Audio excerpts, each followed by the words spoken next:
할렐루야. 네, 교회로는 우리 일곱 번째인데요. 문 밖으로 나가는 교회라는 제목으로 함께 하나님 말씀 나누겠습니다. 그런 것 같아요. 우리가 예배를 준비하고 또 하나님 앞에서 은혜를 받고자 할 때 꼭 이것을 방해하는 세력이 있습니다. 보이지 않지만 에베소서 6장에 나온 것처럼 마귀가, 사탄이, 우리의 원수가 끊임없이 우리의 마음과 생각을 흔들리게끔 만듭니다. 그래서 그럴 때 있잖아요. 저도 그런데 꼭 이렇게 주일날이 되면은 굉장히 예민해집니다. 그래서 저희 아들이 작은 것만 해도 굉장히 예민하게 반응하고 난 뒤에 저도 느껴요. 내가 왜 그랬을까? 아까 예배 전에 제 설교를 마무리하고 이제 한 번 더 타이핑을 하고 있는데 뒤에 밖에서 누가 얼음을 엄청 쏟아내더라고요. 막 바닥에 떨어지는 소리가 들리고. 그래서 나가 보니까 저희 아들이 얼음을 받고 있었습니다. 별일 아니잖아요. 근데 몇 개 좀 떨어진 거예요. 근데 제 마음에서 두 가지 반. 여기서 내가 우리 아들한테 화를 낼까? 아니면 그냥 정리하고 들어가라고 얘기할까? 어떤 걸 선택했을까요, 제가? 정리하고 들어가 이렇게 얘기했어요. 저희 아들이 깜짝 놀라서 자기도 잘못한 걸 아니까 약간 겁먹고 있다가 정리하고 들어가 하니까 네 이러더라고요. 그 들어와서 이제 생각을 해봤습니다. 별일도 아닌데 왜 내 마음에 이 작은 것 때문에 화가 나고 불만이 생기고 이 이해할 수 없는 감정이 올라올까? 아마 하나님께서 오늘 주실 은혜가 큰가 보다. 신앙생활을 오래 하신 분들은 그래서요, 이런 이 굴곡들을 많이 겪었어서 그런지 어떤 문제가 딱 닥쳤을 때 크게 요동하지를 않으시더라고요. 그 문제 속에서 하나님의 뜻이 있겠구나. 이 어려움 속에서 내 마음이 혼란스럽고 번잡하고 상황과 환경이 너무너무 소용돌이치지만 그 가운데서도 하나님이 여전히 나 붙잡고 계시지? 나는 그럼 주님 손 붙들고 다시 일어나면 되겠다. 이 어려움도 하나님께서 반드시 해결해 주실 때가 있을 거야 라는 생각으로 예배의 자리, 기도의 자리를 지키시더라고요. 바라기는 우리 사랑하는 성도님들의 삶 가운데 오늘이 바로 그러한 복된 시간 되길 주의 이름으로 축복합니다. 자, 이런 면에서 오늘 본문의 이야기를 좀 시작해 보려고 합니다. 오늘 본문은 인생의 가장 큰 소용돌이를 만난 제자들로부터 시작합니다. 오늘 제자들은 예수님의 십자가 처형을 보고 난 뒤에 다들 뿔뿔이 숨어서 한 곳에 모였어요. 특별히 예수님께서 부활하셨다는 이야기를 미처 듣지 못했고 들었지만 아직 예수님 만나보지 못했던 제자들이 함께 있었던 것으로 보여집니다. 바로 이 시점 속에 제자들은 문을 걸어 잠그고 숨어 지냈습니다. 이런 상황 속에 오늘 본문의 이야기가 시작됩니다. 자, 19절 우리 한번 읽어보겠습니다. 이날 곧 안식 후 첫날 저녁 때에 제자들이 유대인들을 두려워하여 모인 곳의 문들을 닫았더니, 아멘. 누구를 두려워했다고요? 유대인들을 두려워했답니다. 자, 예수님을 못 박은 사람들이 누구였습니까? 유대인들이었어요. 유대인들 종교 지도자들, 제사장이나 바리새인이나 사두개인과 같은 종교 지도자들이 예수를 못 박으시오 하고 사람들을 선동해가지고 예수님은 결국 십자가에 못 박혀 돌아가셨죠. 그러니까 예수님의 제자였던 그들은 혹시라도 자신들에게 피해가 올까봐 손가락질이 오고 사회적인 여러 가지 억압들이 오고 또 왕따를 당하고 경제적인 압박이 오고 이런 것들이 두려워서 그들은 문을 닫고 들어갔답니다. 제자들의 이 현상을 세 단어로 요약할 수 있는데요. 첫 번째는 실패감입니다. 여러분, 베드로가 예수님 몇 번 부인했는지 아십니까? 3번이나 부인하죠. 베드로도 예수님을 열심히 따랐던 제자 아닙니까? 그런 그도 예수님을 3번이나 부인했다면 다른 제자들은 어떻겠습니까? 예수님이 잡히시는 그 순간에 요한은 자기 옷도 버려두고 맨몸으로 도망갔다라고 성경에 기록되어 있습니다. 그들은 자신을 실패자라고 여겼을 것입니다. 두 번째로 이들의 상태는요, 두려움이었습니다. 앞서 말씀드린 것처럼 수많은 유대인들이 혹시 저 문 밖으로 나가면 다 자기에게 찾아올까봐 두려웠던 거죠. 이 모든 일로 인하여서 자신의 미래가, 인생의 커리어가 완전히 꼬일까봐 두려웠던 겁니다.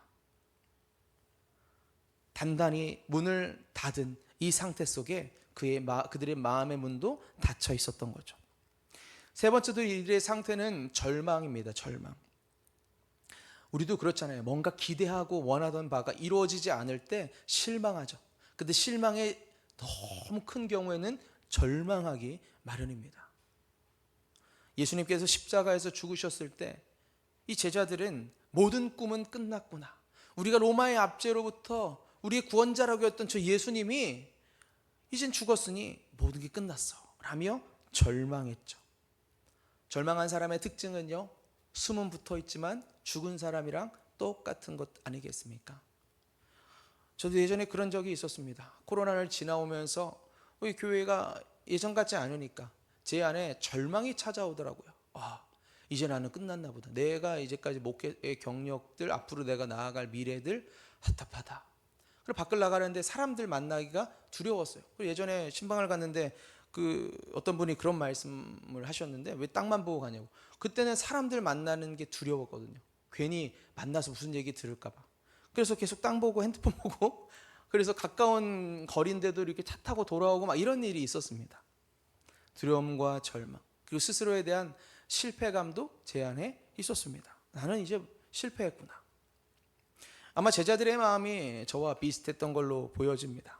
근데 여러분, 그게 저와 제자들만의 이야기입니까? 우리는 그럴 때 없나요? 우리 역시도 마음의 문을 닫고 그냥 골방에 들어가고 싶을 때, 세상에서 아무도 나를 인정해 주지 않는 실패자라고 여길 때는 없습니까? 여러 가지 일로 인하여서 두려움이 우리를 엄습할 때는 없나요? 기대했던 일이 이루어지지 않아서 절망하신 적은 없습니까? 바로 이런 상황 속에 오늘 본문의 이야기를 우리가 제자가 되어서 이 이야기를 함께 살펴봅시다. 자, 19절 하반절까지 한번 나온 말씀 읽어보겠습니다. 처음부터 읽어봅시다.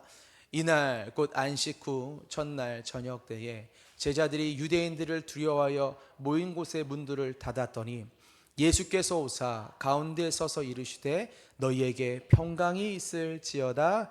아멘. 예수께서 오사 가운데 서서, 이 말이 무슨 말입니까? 문은 닫혀 있는데 예수님이 그 문을 통과하여 오신 것입니다. 갑자기 떠오르는 게 귀신 이런 거 아니야? 예수님께서는요, 부활하신 몸을 입으신 하나님이셨기 때문에 그들이 닫아놓은 문이 전혀 장애가 되지 않으셨던 거죠. 제자들은 문만 잠그면 안전하다 생각했는데, 제자들은 진짜 문제는 문 밖에 있다고 여겼는데 사실은 그게 아니었던 거죠. 진짜 문제는 문 안에 있었습니다. 문 밖에는 유대인들이 있었지만 문 안에는 그들 안에 두려움이, 절망이, 실패감이 있었던 거죠. 바로 그 두려움이 문제 아닙니까? 이 많은 사람들이 이 두려움을 이기지 못하여서 앞으로 나아가질 못하죠. 여러분, 여호수아가 가나안 땅을 정복하라는 하나님의 명령을 받들고 요단강 앞까지 왔을 때 그의 마음에 두려움이 찾아왔습니다. 내가 모세를 이어서 어떻게 이스라엘을 이끌지? 저 200만 명에 되는 수많은 사람들을 데리고 가나안 땅을 어떻게 정복하지? 나 가봤잖아. 거기에 있는 사람들 키도 크고 힘도 세고 우리는 정말 아무것도 아닌데 어떡하지? 라는 생각이 그의 마음에 스멀스멀 밀려 들어왔습니다. 바로 그때 하나님이 그를 찾아오사 이렇게 말씀하시죠. 여호수아 1장 5절과 6절 함께 읽어보겠습니다.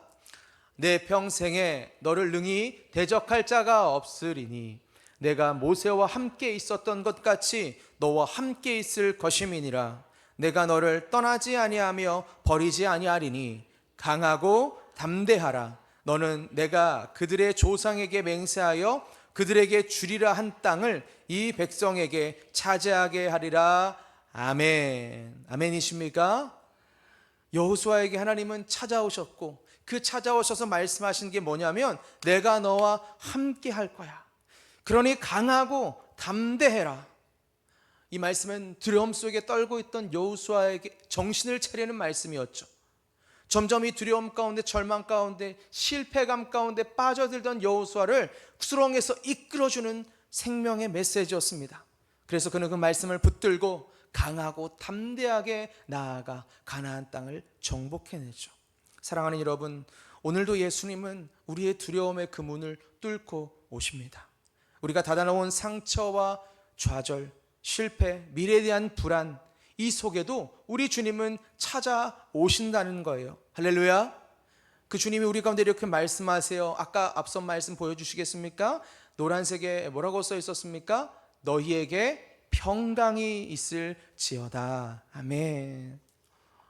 제가 이러면 안 되지만 이단은 아닙니다. 제가 만약에 예수님이었다면 들어오자마자 내가 니들 찾느라고 얼마나 고생했는지 알아? 왜 이러고 있어? 왜 도망갔어? 라면서 한마디 했을 것 같아요. 근데 우리 예수님 뭐라고 하세요? 너희에게 평강이 있을지어다.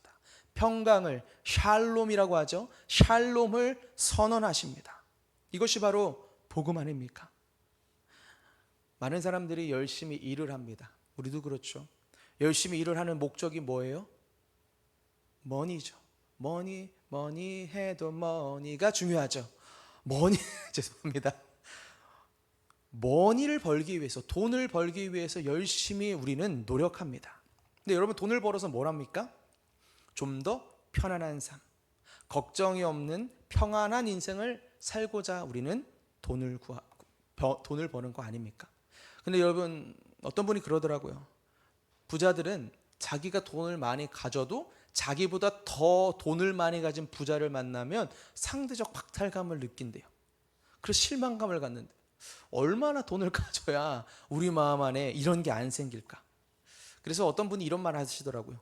돈으로 행복을 구하는 것은 소금물로 갈증을 해결하는 것과 같습니다. 돈으로 행복을 구하려는 것은 소금물로 갈증을, 바닷물을 계속 퍼마시면서 나보고 안 마르고 싶은데 하는 거랑 똑같다는 거예요. 여러분, 진정한 행복, 진정한 평안을 누리고 싶습니까? 오직 예수님께 그 평안이 있음을 믿으시길 바랍니다. 그 예수님은 우리가 실패했다고, 우리가 좌절했다고 나무라는 분이 아니에요. 오히려 평안을 선포하시는 분입니다. 은혜의 그 주님께서는 오늘도 우리 마음에 찾아오셔서 평강을 허락하여 주실 줄로 믿습니다. 근데 여기서 중요한 게 한 게 있어요. 그게 뭐냐면, 이 예수님이 주시는 이 평안은요, 십자가를 통과했다라는 사실이에요. 뭘 통과했다고요? 십자가를. 우리가 잘해가지고 우리가 열심히 노력하면 이 평안이 주어지는 게 아니라는 거예요. 예수님이 십자가를 통과하셨기 때문에 그 고통 속에서 우리에게 평안을 허락하여 주신 겁니다. 할렐루야. 우리 20절 말씀 함께 읽어보겠습니다. 이 말씀을 하시고 손과 옆구리를 보이시니. 아멘. 왜 예수님은 부활하신 몸을 보이시면서 이 손과 옆구리를 보이셨을까요? 여러분, 예수님이 십자가에 달리셨을 때를 한번 기억해 보십시오. 대못이 여기를 뚫고 지나갑니다. 그리고 예수님께서 십자가에서 다 이뤘다 엘리 엘리 라마 사박다니 하시고 숨을 다 거두시니까 진짜 죽었나 확인하려고 로마 군인이 창을 가져다가 옆구리를 퍽 하고 찌릅니다. 그때 물과 피가 다 쏟아져 나오게 됐죠. 그러니 지금 예수님은 자신이 십자가에서 죽으시고 부활하신 사건을 보라고 말씀하시는 거예요. 여기 봐, 나 진짜야. 나 유령 아니야. 나 귀신 아니야. 진짜야. 여기 봐, 여기 봐. 이것은 마치 이런 겁니다. 사랑하는 제자들아, 너희만 상처를 받고 사는 게 아니야. 십자가를 걸으면, 그 길을 걷다 보면 언제나 상처투성이가 된단다. 너희 아픔을 나도 알아. 이와 관련하여서 히브리서 4장 15절에 이렇게 말하고 있습니다. 읽어볼까요?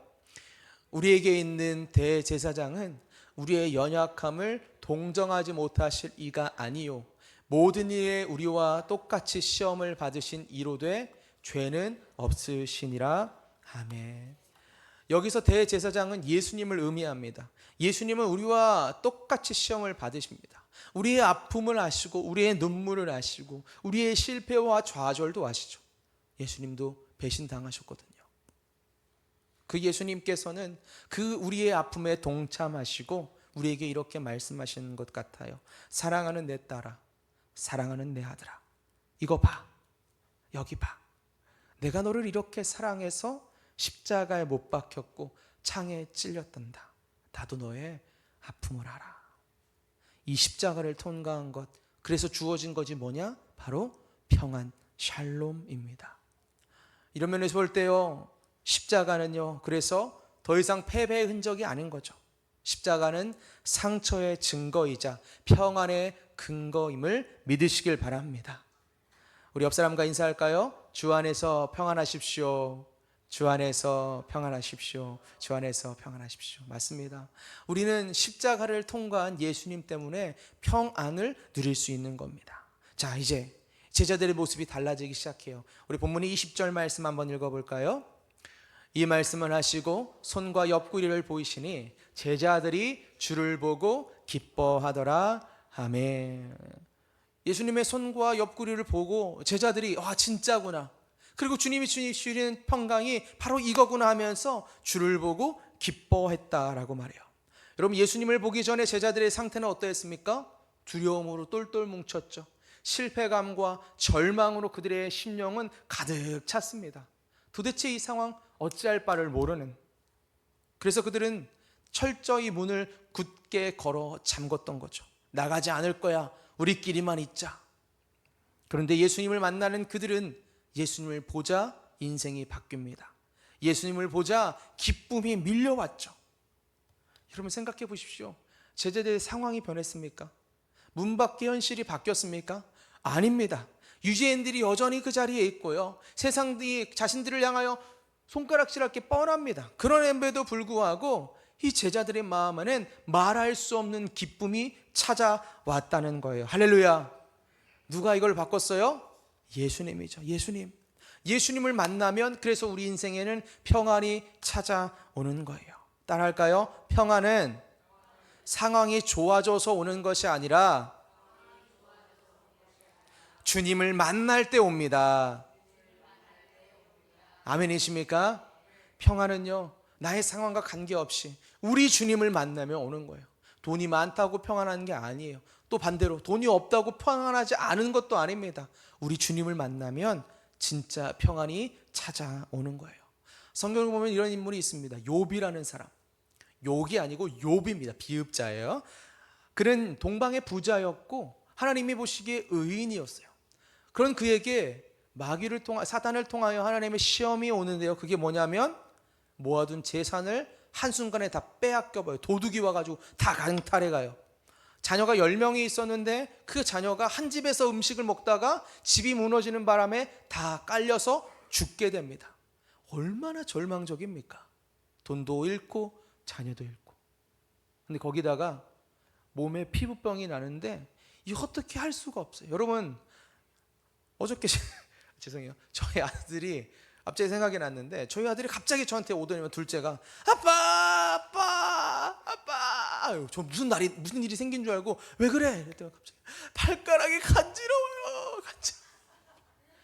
차에서 자고 있었는데 모기가 여기를 딱 물은 거예요. 아시죠? 발가락 사이 여기 딱. 하필이면 양쪽 다 물었네. 근데 애가 간지러워서 막 어쩔 줄을 몰라요. 약 발라주고 후 불어주고 조금 있다가 또 갑자기 아빠 간지러워요. 여러분, 발가락 간지러운 것도 이렇게 힘든데 우리 몸에 피부병이 머리부터 발끝까지 쫙 해가지고 기와장을 가지고 벅벅 문질러요. 근데도 이 아픔을, 이 고통을 해결할 수 없는 상황, 그게 바로 욥의 상황이었습니다.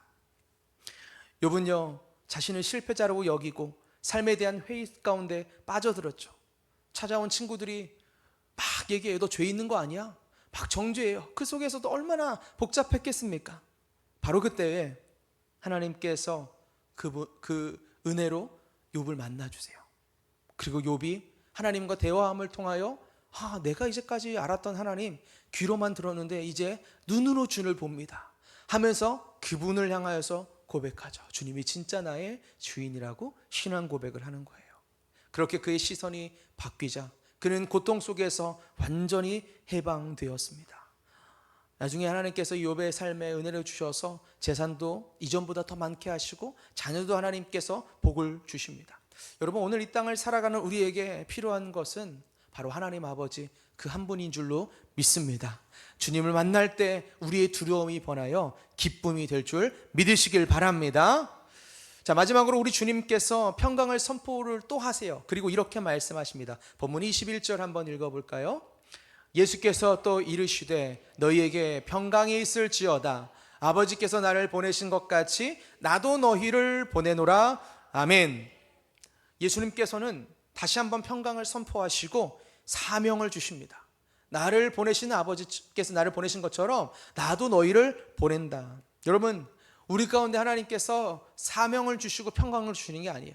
먼저 우리를 만나 주시고 우리 주님께서는 사명을 주시는 거죠.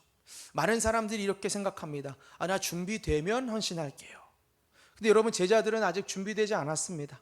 그런데도 하나님께서는 예수님을 통하여 말씀하시죠. 너를 쓸 거야. 이런 면에서 볼 때 교회는 부름받은 자들의 모임이면서 에클레시아죠. 동시에 보냄받은 자들의 모임입니다. 하나님은요, 부르시고 우리를 준비시키셔서 다시 보내시는 분이에요. 예전에 연말이 되면요, 교사 모집하는 게 참 힘들었습니다. 주일학교 섬기면 좋겠습니다 라고 이렇게 말씀드리면은 어떤 분들이 이렇게 말해요. 아유, 제가 아직 성경을 몰라서, 믿음이 약해서, 제가 은사가 좀 부족합니다. 근데 여러분, 성경을 보면요, 하나님이 쓰셨던 사람들은 거의 다가 준비가 안 된, 우리가 느끼기엔 평범하기 짝이 없는 사람들이었어요. 오히려 부족한 사람도 있었어요. 모세 같은 경우 말을 잘하지 못했다고 스스로 이야기합니다. 기드온은요, 겁쟁이였어요. 베드로는요, 다혈질이었습니다. 바울은 어땠습니까? 바울은 예수님을 핍박하러 다니던 사람 아닙니까? 그런 자들도 하나님은 불러서 쓰십니다. 이런 면에서 볼 때 내가 완벽하지 않더라도 하나님이 나를 보내신다 하면 우리는 아멘하여 순종하며 가길 주의 이름으로 축복합니다. 하나님은 이런 사람을 원하세요. 바로 쓰임받기를 원하는 사람, 열정의 사람이죠. 이찬수 목사님께서 미국의 대형 교회를 방문했을 때 일이었습니다. 그 교회, 세들백 교회라고 하는데요, 그 교회에 새신자 부서를 담당하는 케빈 리라는 분이 계셨대요. 이분이 새신자를 담당하면서 굉장히 잘해가지고 인정도 받고 미국에서도 인정받는 그런 사역자였습니다. 특히 이분은 한인 1.5세였대요. 그러니까 영어도 잘하고 한국말도 잘하고, 우리 자녀들이 그랬으면 정말 좋겠는데, 정말 이러한 특별한 은사를 가진 분이었는데, 이분과 처음으로 만날 때 케빈 리 목사님이 이찬수 목사님 보자마자 이렇게 말했대요. 목사님, 저 기억 안 나세요? 무슨 말이지? 생각해 보니까, 이야기를 들어보니까 한 10여 년 전에 목사님께서, 이찬수 목사님께서 미국에 있는 미용실에서 머리를 깎고 있었대요. 근데 누가 이렇게 보더니만, 혹시 이찬수 목사님? 이러면서 목사님, 이찬수 목사님 아니에요? 하면서 자기를 알아보더랍니다. 그래서 이 청년과 대화를 막 나누고 있는데, 이 청년이 마지막에 자기한테 안수 기도를 해달라는 거예요. 근데 이제 얘기를 하는 곳이 길거리였어요. 안에서 하면 좀 방해될까 봐 밖에서 하는데, 갑자기 길거리에서 머리를 들이밀고 기도해 주세요 이러니까 약간 당황했대요. 근데 목사님이 그래도 이 사람이 간절히 막 하니까 그 간절함에 못 이겨 이 기도를 해줬답니다. 근데 그 사람이 누구였냐? 바로 나중에 만났던 케빈 리 목사님이었던 거예요. 청년 시절 가졌던 그 간절함, 그것은 그의 인생을 바꿔놓는 어떤 큰 지표가 되지 않았을까 생각합니다. 여러분, 우리 어떻습니까? 아직 완전하지 않더라도 하나님이 나를 보내신다고 말씀하시면, 연약한 자도 하나님 들어쓰시지라는 믿음으로 주 앞에 쓰임받는 저와 여러분 되길 간절히 바랍니다. 이런 면에서 사도 바울이 했던 고백이 참 위로가 됩니다. 고린도전서 12장 9절 한번 읽어볼까요?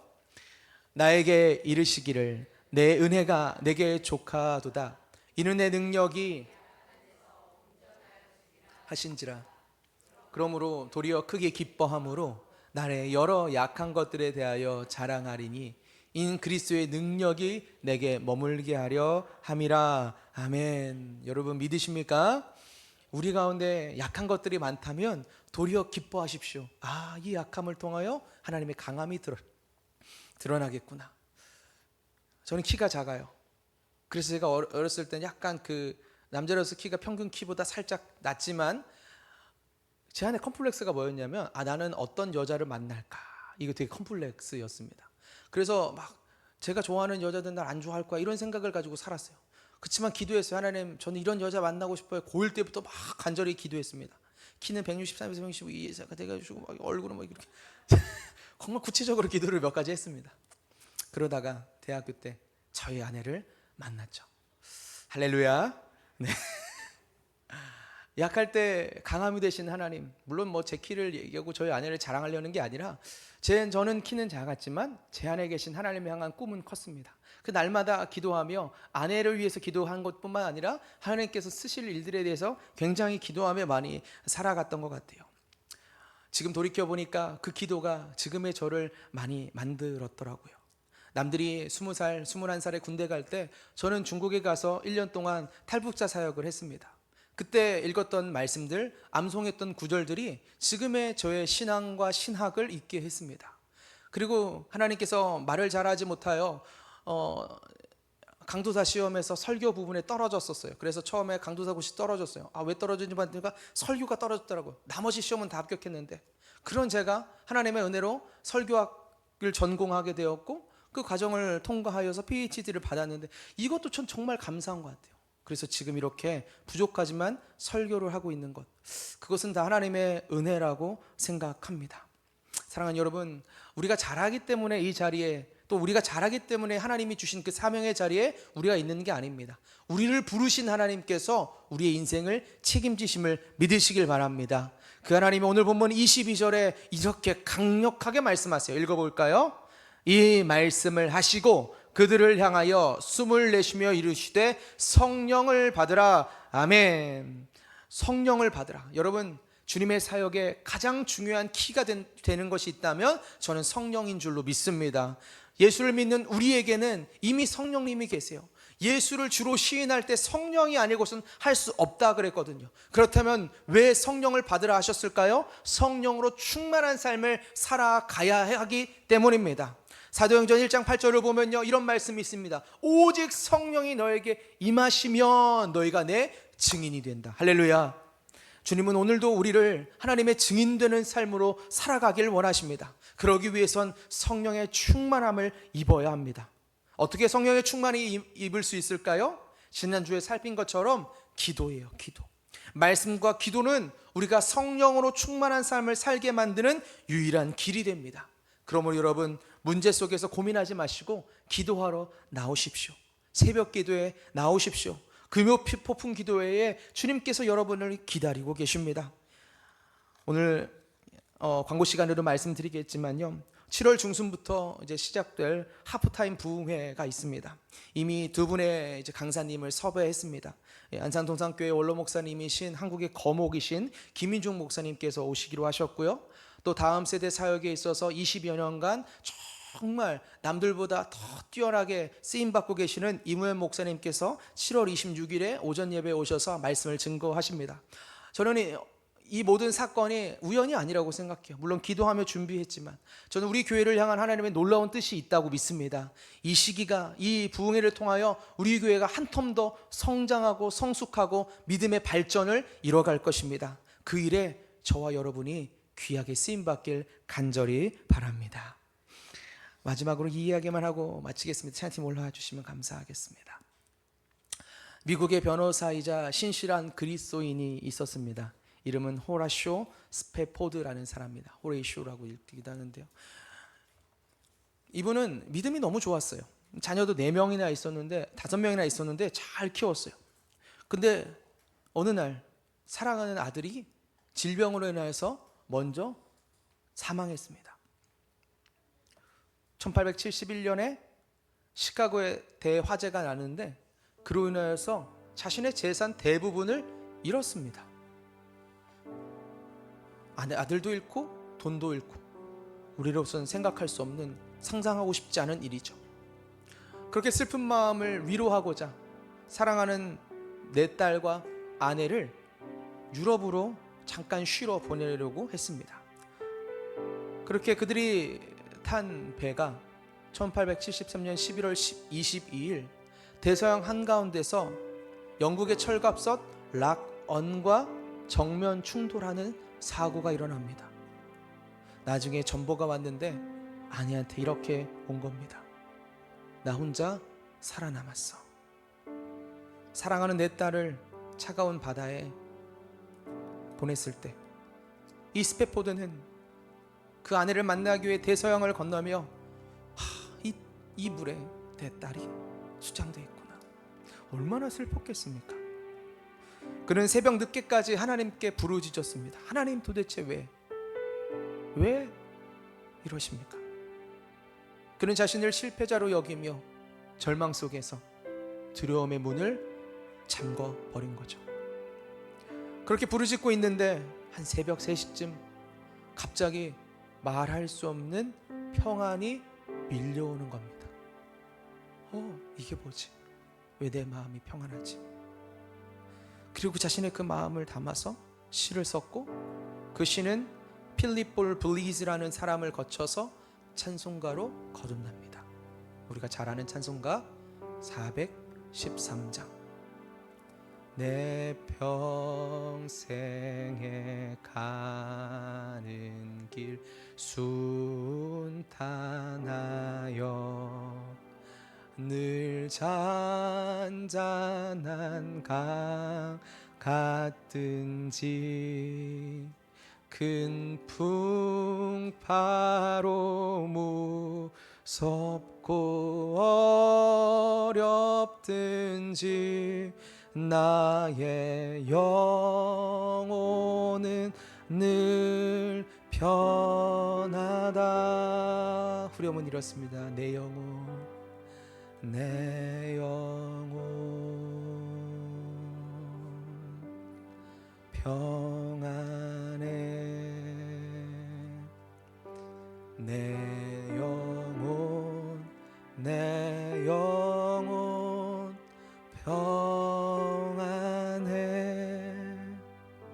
아멘. 이후에 이 스패포드는요, 많은 어렵고 소외된 자를 도우며 평생을 살다 말라리아로 일찍 숨을 거두게 됩니다. 하나님이 이후에도 자녀를 2명이나 더 주셔가지고 그 딸들과 함께 어머니가 그 사역을 이어받아서 귀한 구제 사역을 잘 감당하고 학교도 세웠다는 이야기를 보았습니다.